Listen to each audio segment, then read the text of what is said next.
Top quality और consistent performance के लिए सिर्फ सिल्वर पंप नाम याद रखना।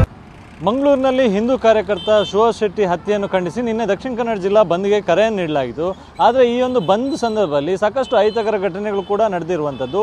ಬಸ್ಸುಗಳ ಮೇಲೆ ಕಲ್ಲು ತೂರಾಟ ನಡೆಸಿದಂಥ ಪ್ರಕರಣವು ಕೂಡ ದಾಖಲಾಗಿತ್ತು. ಇದೀಗ ಆ ಕಲ್ಲು ತೂರಾಟಕ್ಕೆ ಒಳಗಾದಂಥ ಬಸ್ಸುಗಳನ್ನು ಮಂಗಳೂರಿನ ಕದ್ರಿಯಲ್ಲಿ ತಂದು ನಿಲ್ಲಿಸಲಾಗಿದೆ. ನಾನೀಗ ಅದೇ ಸ್ಥಳದಲ್ಲಿದ್ದೇನೆ, ನೀವು ಗಮನಿಸ್ಬೋದು. ಇದು ನಿನ್ನೆ ಮಂಗಳೂರಿನಲ್ಲಿ ಕಲ್ಲು ತೂರಾಟಕ್ಕೆ ಒಳಗಾದಂಥ ಬಸ್ಸುಗಳು. ಇದು ಮಂಗಳೂರಿನಿಂದ ಮುಡಿಪಿಗೆ ಹೋಗುವಂಥ ನಗರ ಸಾರಿಗೆ ಬಸ್, ಅಂದರೆ KSRTಗೆ ಸಂಬಂಧಪಟ್ಟಂಥ ಒಟ್ಟು 5 ಬಸ್ಸುಗಳ ಮೇಲೆ ಕಲ್ಲು ತೂರಾಟ ಆಗಿರ್ತಕ್ಕಂಥ. ಅದರ ಮುಂಭಾಗದ ಗ್ಲಾಸ್ ಗಮನಿಸ್ಬೋದು, ಅಲ್ಲಿಗೆ ಕಲ್ಲನ್ನು ಬಿಸಾಡಿರೋದ್ರಿಂದಾಗಿ ಅದು ಗಾಜು ಸಂಪೂರ್ಣವಾಗಿ ಹುಡಿ ಆಗಿರುವಂಥದ್ದು. ಇದರ ಜೊತೆಗೆ ಅದರ ಪಕ್ಕದಲ್ಲಿ ಇನ್ನೊಂದು KSRTC ಬಸ್ ಇದೆ, ಅಂದರೆ ಹೊರ ಜಿಲ್ಲೆಗೆ ಹೋಗುವಂಥ ಬಸ್.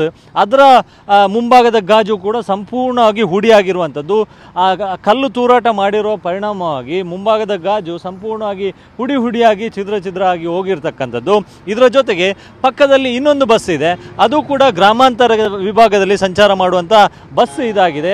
KSRTCಗೆ ಸೇರಿದಂಥ ಬಸ್ ಇದಾಗಿದೆ. ಅದರ ಮುಂಭಾಗದ ಗಾಜು ಕೂಡ ಕಲ್ಲು ತೂರಾಟದಿಂದಾಗಿ ಆ ಗಾಜು ಕೂಡ ಸಂಪೂರ್ಣವಾಗಿ ಹುಡಿಯಾಗಿರುವಂಥದ್ದು. ಇನ್ನು ಅದರ ಪಕ್ಕದಲ್ಲೇ ಕಾಸರಗೋಡಿಗೆ ಸಂಪರ್ಕ ಕಲ್ಪಿಸುವಂಥ, ಕಾಸರಗೋಡಿಗೆ ಸಂಚಾರ ಮಾಡುವಂಥ ಬಸ್ಸಿನ ಮುಂಭಾಗದ ಗ್ಲಾಸ್ ಕೂಡ ಇದೇ ರೀತಿಯಾಗಿ ಕಲ್ಲು ತೂರಾಟ ಮಾಡಿರೋ ಪರಿಣಾಮವಾಗಿ ಅದು ಕೂಡ ಹುಡಿಯಾಗಿ ಹೋಗಿರುವಂಥದ್ದು. ಒಟ್ಟು 5 KSRTC ಬಸ್ಗಳೇ. ಇನ್ನು ಆ ಕಡೆ ಗಮನಿಸ್ಬೋದು, ಕದ್ರಿ ಪೊಲೀಸ್ ಠಾಣೆ ಇದೆ.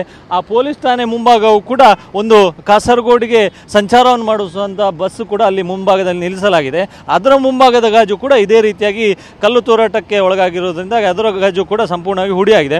ಒಟ್ಟು 5 KSRTC ಬಸ್ಗಳ ಮೇಲೆ ನಿನ್ನೆ ಜಿಲ್ಲೆಯಾದ್ಯಂತ ಕಲ್ಲು ತೂರಾಟ ಆಗಿರುವಂಥದ್ದು. ಇದರ ಜೊತೆಗೆ ಖಾಸಗಿ ಬಸ್ಗಳ ಮೇಲೂ ಕೂಡ ಕಲ್ಲು ತೂರಾಟ ಆಗಿದೆ. ಒಟ್ಟು ಸುಮಾರು 8ಕ್ಕೂ ಅಧಿಕ ಬಸ್ಗಳ ಮೇಲೆ ಕಲ್ಲು ತೂರಾಟ ಆಗಿರುವಂಥದ್ದು. ಬೇರೆ ಬೇರೆ ಠಾಣೆಗಳಲ್ಲಿ ಈ ಕುರಿತಂತೆ ಪ್ರಕರಣವೂ ಕೂಡ ದಾಖಲಾಗಿದೆ. ಕಲ್ಲು ತೂರಾಟ ಮಾಡಿದವರು ಯಾರು, ಅವರ ಉದ್ದೇಶ ಏನಾಗಿತ್ತು ಎಂಬುದನ್ನು ಕೂಡ ಪೊಲೀಸರು ತನಿಖೆ ಮಾಡ್ತಿದ್ದಾರೆ. ಮತ್ತು ಆ ಭಾಗದಲ್ಲಿರ್ತಕ್ಕಂಥ CCTVಗಳನ್ನು ಸಂಗ್ರಹಿಸಿ ಅದರ ದಾಖಲೆ ಮೂಲಕ ಯಾರ್ಯಾರು ಈ ಕೃತ್ಯದಲ್ಲಿ ಭಾಗಿದ್ದಾರೆ ಎಂಬುದನ್ನು ಫೈಂಡ್ ಔಟ್ ಮಾಡುವಂಥ ಕೆಲಸವನ್ನು ಕೂಡ ಪೊಲೀಸರು ಮಾಡ್ತಿದ್ದಾರೆ. ಕ್ಯಾಮ್ರಾ ಪರ್ಸನ್ ರಾಜೇಶ್ ಜೊತೆ ಅಶೋಕ್, TV9 ಮಂಗಳೂರು.